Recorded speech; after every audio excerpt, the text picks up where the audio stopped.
Hai teman-teman semua, balik lagi bareng aku Aga. Pada kesempatan ini aku pengen ngajak teman-teman latihan bareng untuk persiapan rekrutmen bersama BUMN untuk tes online tahap 2, khususnya untuk tes bahasa Inggris. Nah, bagi teman-teman yang nonton video ini sebagai video pertama dari channelku, selamat datang dan salam kenal. Silahkan explore aja semua informasi yang ada di channelku ini. Teman-teman bisa belajar melalui feed yang ada, tinggal dilihat ya di bagian thumbnailnya. Atau kalau mau belajar lebih gampang, nanti teman-teman juga bisa belajar nggak lewat thumbnail ini ya teman-teman. Contohnya, kalau misalkan teman-teman mau lihat yang BUMN, ada logo-logo BUMN-nya sama FHC BUMN. Kalau mau belajarnya langsung lewat playlist juga bisa cari playlist sesuai dengan kebutuhan aja. Untuk yang belajar BUMN, cari playlist yang judulnya tuh BUMN, FHCE BUMN, Magenta BUMN. Nanti semua informasi terkait dengan BUMN, entah itu magangnya, perusahaan BUMN, atau nanti yang berkaitan dengan Kementerian BUMN gitu ya, akan aku update terus di playlistku yang ini. Bagi teman-teman yang lagi nyari info loker, bisa cek secara berkala di bagian komunitas. Di sana aku repost informasi lowongan pekerjaan, update yang aku peroleh dari teman-temanku recruiter, dan teman-teman juga kalau misalkan lagi belajar seputar CPNS bisa cek di bagian video pendek. Di situ aku bikin banyak sekali soal untuk persiapan rekrutmen CPNS 2024 ya, yang nggak lama lagi mungkin akan dibuka, atau mungkin yang kedepannya khususnya untuk soal-soal latihan yang TIW. BUMN sama CPNS nanti sama aja, jadi teman-teman itu harus perbanyak referensi soal, banyak latihan, banyakin sumber teman-teman. Oke, dan fokus ya teman-teman belajarnya, karena rekrutmen CPNS itu sama BUMN itu soalnya beda kayak gitu teman-teman. Walaupun ada beberapa hal yang mirip, misalkan ada yang berkaitan dengan deret angka gitu, tapi bentuknya beda dan lain-lain gitu. Nah, teman-teman, untuk kesempatan ini aku pengen ngajak teman-teman untuk belajar yang bahasa Inggris, khususnya yang reading comprehension kayak gitu teman-teman. Kalau teman-teman kemarin udah ngeliat di rekrutmen BUMN tahun sebelumnya gitu, itu kan bentuknya ada yang reading panjang banget ya, yang di dalamnya sebenarnya ini polanya pola soal TOEFL, tapi memang kosakatanya yang digunakan adalah kosakata yang tidak biasa kita gunakan di kehidupan sehari-hari. Jadi bagi teman-teman yang udah kebiasa hidup di daerah yang berkomunikasi menggunakan bahasa Inggris atau punya kemampuan bahasa Inggris yang bagus gitu, pasti yang ada masalah. Tapi kalau misalkan kita yang kurang terlatih di situ, yuk kita latihan bareng. Nanti di latihan soal di video yang kali ini, teman-teman, aku nggak bakalan bikin teks artikel yang terlalu panjang. Aku pengen nanti teman-teman ngikutin video-video khususnya yang kayak gini teman-teman, yang reading comprehension dengan kalimat-kalimat atau paragraf yang pendek, paling cuma 2 atau 3 kalimat saja, tapi teman-teman bisa menambah kosakata baru yang teman-teman belum familiar. Ingat ya teman-teman, nanti kalau misalkan teman-teman di soal BUMN itu ada paragraf yang panjang, teman-teman nggak perlu tahu artinya semua, nggak apa-apa. Pahami dulu inti dari tiap paragrafnya, atau teman-teman bisa ngelihat konteks dari kalimat sesuai dengan pertanyaannya. Jadi teman-teman begitu lihat teks panjang, lari dulu ke pertanyaannya, baru nanti masuk ke teksnya. Teman-teman juga bisa ngelihat kalimat sebelum dan sesudah dari kalimat yang dimaksud, kayak gitu. Itu cara screeningnya tuh kayak gitu untuk mempermudah. Silahkan teman-teman simak, kita akan latihan, teman-teman akan lihat soal-soalnya, nanti tinggal pause videonya dan coba temukan jawabannya dulu. Kalau ada kosakata baru, teman-teman bisa coba catat. Nanti buat memperkaya kosakata juga ya, teman-teman ya. Nanti kalau ada pertanyaan, silahkan tuliskan di kolom komentar, atau kalau aku ada yang salah, mohon langsung dikoreksi. Yuk kita masuk langsung ke latihan soalnya teman-teman untuk reading comprehension ini. Silahkan teman-teman, ini adalah soal pertama. Silahkan temukan jawabannya.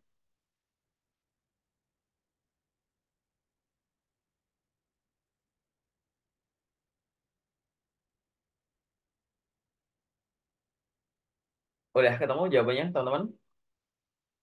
Ya, jawabannya adalah solitude itu kayak isolation gitu ya, gitu. Hidup dalam kesendiriannya gitu. Jauh dari hiruk pikuk kayak gitu, teman-teman. Jadi solitude itu kayak menyendiri gitu, terisolasi, mengisolasi gitu, kesendirian gitu. Jadi untuk konteks ini, solitude itu punya sinonim adalah isolation gitu, teman-teman. Oke, kita lanjut ke contoh soal selanjutnya. Silahkan teman-teman pause videonya dan temukan jawabannya.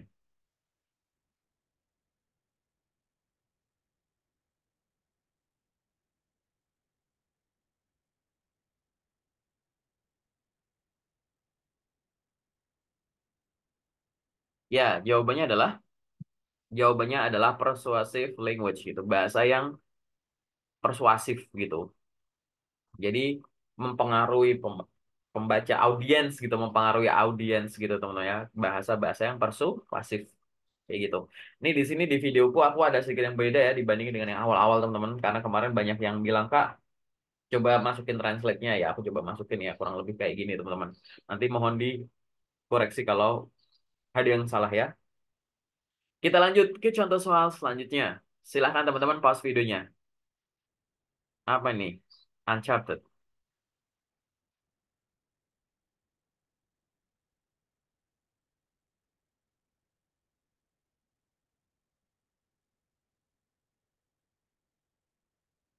Udah ketemu jawabannya teman-teman? Ya, jawabannya adalah kalau lihat dari konteksnya kan ya, pasar yang kita belum tahu, belum familiar, belum terpetakan. Berarti jawabannya adalah D, unfamiliar gitu, yang kita belum familiar gitu. Konteksnya kayak gitu ya teman-teman ya, dari teks yang ada. Aku ingetin sekali lagi, soal BUMN besok, kalau misalkan mirip kayak pola 2023, teksnya nggak bakalan sependek ini teman-teman. Di sini aku pengen ngajak teman-teman untuk menambah kosakata baru dari kalimat-kalimat yang terbatas. Oke? Paham ya teman-teman ya? Kita lanjut ke contoh soal selanjutnya. Silahkan teman-teman coba temukan jawabannya.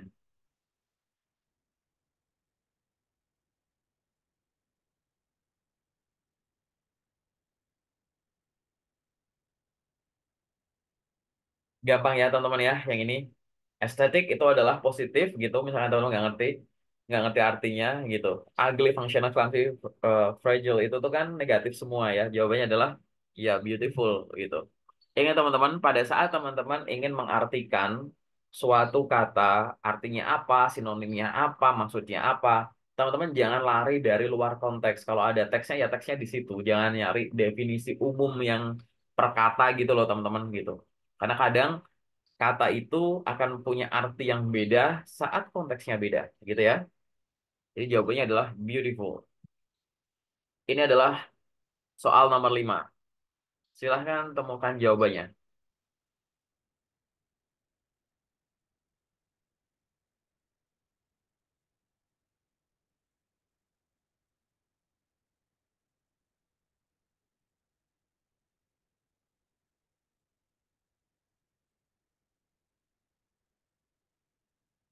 Udah ketemu jawabannya, teman-teman? Ya, jawabannya adalah yang E, selfless gitu. Kalau tahu artinya ya altruistik ini kayak tanpa pamrih gitu, nggak ngitung-ngitung gitu ya. Filantropis itu orang dermawan. Jadi kayak deeds altruistic philanthropist, jadi tindakan tanpa pamrihnya si orang dermawan ini itu menyentuh kehidupan dari eh, banyak orang gitu. Intinya tanpa pamrih gitu. Nggak mikir-mikirin status sosial dan lain-lain kayak gitu ya teman-teman ya. Jadi sinonimnya adalah altruistic adalah selfless. Silahkan teman-teman, ini adalah soal nomor 6. Silahkan temukan jawabannya. Ini bagi teman-teman yang tes bahasa Inggris, yang diploma atau sarjana gitu ya. Itu kan biasa ada tugas akhir atau skripsi ya, sering bilang hipotesis gitu. Sebenarnya kan udah paham ya gitu. Jadi namanya masih hipotesis, artinya adalah asumsi gitu. Ini cukup mudah ya teman-teman ya. Jawabannya adalah yang C, assumption. Kita lanjut ke soal nomor 7. Silahkan pause videonya dan temukan jawabannya. Teman-teman sambil ngopi ya, jangan lupa. Ini aku bikin video masih pagi nih.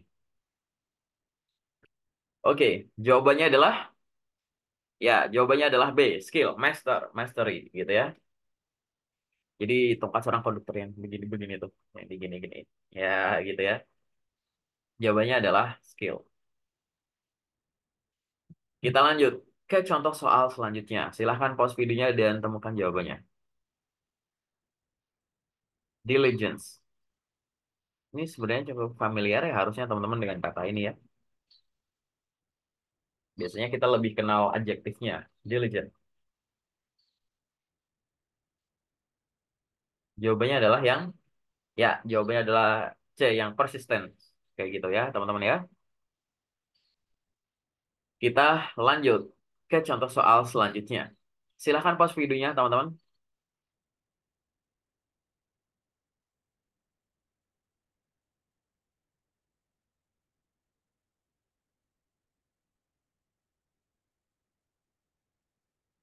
Jawabannya adalah ya, creativity-nya berarti di sini imagination gitu. Kalau kita ngomongin artis gitu ya, seniman gitu.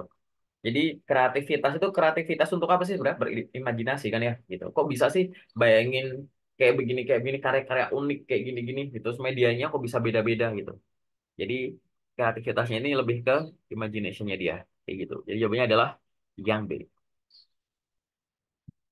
Silahkan teman-teman, ini soal nomor 10. Silahkan temukan jawabannya.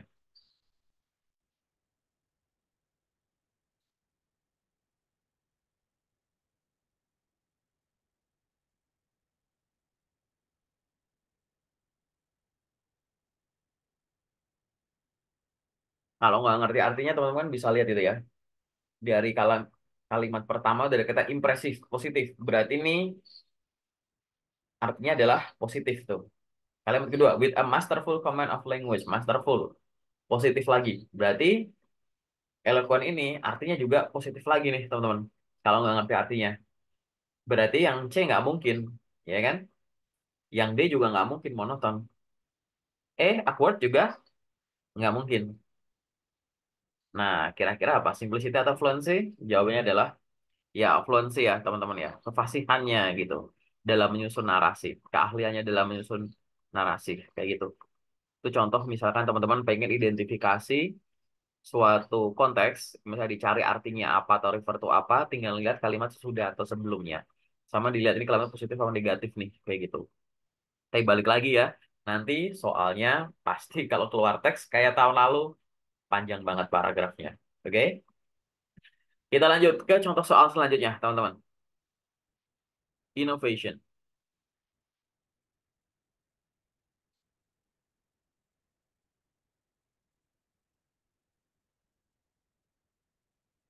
Ya, jawabannya adalah novelty. Kayak gitu ya. Jadi di sini sinonimnya, teman-teman. Gitu. Inovasi gitu. Keahliannya kayak gitu ya, teman-teman ya. Inovasi. Kita lanjut ke contoh soal selanjutnya.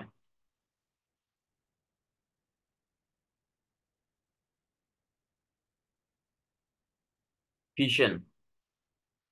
Apa teman-teman?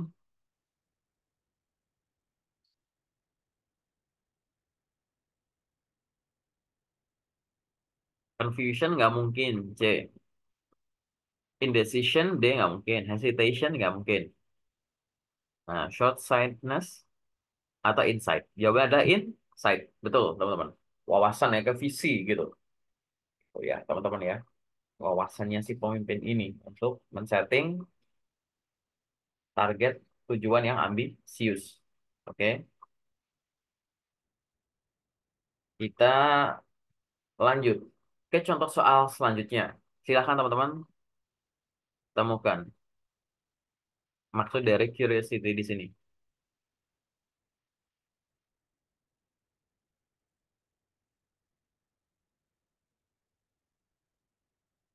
Curious. Artinya ingin tahu, kepo gitu ya, pengen tahu banget nih. Gitu. Apa sih nggak mungkin? Boredom nggak mungkin. Disinterest nggak mungkin. Disinterest, sorry. Itu nggak mungkin. Diverse juga nggak. Jawabannya adalah inquiry. Karena kan inquiry itu kayak pertanyaan gitu kan. Kalau orang penasaran tuh tanya pasti gitu. Jadi curious itu artinya di sini konteksnya maksudnya adalah inquiry gitu. Kita lanjut ya ke contoh soal selanjutnya. The teacher's question bla bla bla.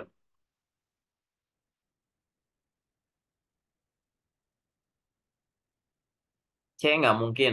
Itu malah lawan katanya. Irritability.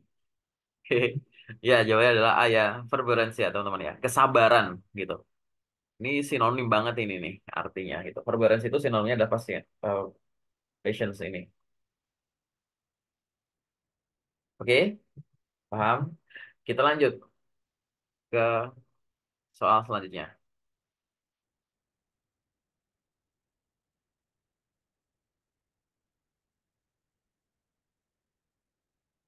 Yang mana teman-teman? Detachment. Nggak mungkin ya. Laziness yang D? Nggak mungkin. Negligence? Nggak mungkin. Indifference? Nggak. Jadi komitmen ya di sini ya. Gitu. Gitu. Jadi dedikasi para atlet, dedikasi, komitmen gitu. Berdedikasi itu kan berkomitmen untuk melakukan apa yang udah dia mulai sampai selesai gitu. Jadi di konteksnya di sini artinya adalah komitmen gitu teman-teman. Nah itu adalah latihan-latihan soal teman-teman di videoku kali ini. Gimana teman-teman? Bagi teman-teman yang ngerasa oke ini udah cukup bisa lah gitu. Nah, teman-teman, oke nanti tinggal latihan di soal-soal dengan teks lebih panjang teman-teman. Kalau dia ngerasa bahwa masih banyak kak kosakata baru yang aku belum familiar. Nah pas teman-teman, kalau teman-teman mau nambah kosakata di situ teman-teman jangan cuma ngejar panjangnya paragraf nanti teman-teman kalau mau belajar. Jadi teman-teman belajar aja kalimat-kalimat yang memang teman-teman itu belum familiar gitu. Kalau ada satu kalimat, ada dua kata belum familiar, udah nambah dua kosakata baru gitu kan. Cari kata lagi nanti biar ingatnya itu bertahap dan nanti coba gunakan di kehidupan sehari-hari atau di recall, diingat-ingat terus dipraktekin gitu ya. Oke, teman-teman. Itu adalah latihan untuk reading comprehension singkat pada kesempatan kali ini. Nanti aku coba akan bikin soal-soal selanjutnya yang mungkin pendek-pendek aja ya teman-teman ya, tapi bisa menambah kosakata-kosakatanya. Nanti teman-teman pahami dulu. Di sini aku pengen melatih teman-teman biar hanya dengan kalimat pendek satu dua kalimat sebenarnya teman-teman udah bisa identifikasi sesuatu. Nanti kalau ketemu aku ulang lagi ya ini ya. Tadi di awal, tengah, akhirnya aku nyetin lagi. Nanti kalau teman-teman lihat artikel panjang, lari dulu ke soalnya. Setelah itu lihat yang dimaksud, baca dan coba artikan dulu kalimat target. Kalau belum paham, teman-teman nanti lari ke kalimat sebelum dan sesudahnya. Nah, itu yang aku latih sekarang ya, teman-teman ya. Sebelum dan sesudahnya. Kalau masih belum bisa, nanti lihat konteks utuhnya. Lihat ide dari suatu paragraf itu atau ide dari main ide dari masing-masing paragraf gitu. Nanti insya Allah bisa, teman-teman ya. Oke, sementara dari aku itu dulu, teman-teman. Jangan lupa, jangan belajar bahasa Inggris hanya untuk rekrutmen bersama BUMN ini aja. Karena teman-teman juga kalau mau masuk ke BUMN kan juga bisa tuh lewat rekrutmen mandiri dari masing-masing perusahaan kan juga bisa misalkan. Atau mungkin untuk kebutuhan lain, untuk penunjang karir, beasiswa, networking gitu atau untuk jualan sesuatu dengan berinteraksi dengan orang-orang di luar sana gitu ya. Intinya adalah kebiasaan, silahkan teman-teman perbanyak latihan soal, banyak referensi, banyak baca, banyak praktek kayak gitu. Nah, nanti teman-teman juga jangan sampai lupa di rekrutmen bersama BUMN di tahun 2024 ini untuk tes online tahap 2 bagi teman-teman diploma dan sarjana. Nanti porsinya itu dia nilainya kalau berdasarkan tuh porsinya itu pembobotannya itu 80% ya, yang 20% itu learning agility. Silahkan nanti teman-teman bisa pelajari learning agility di video terpisah.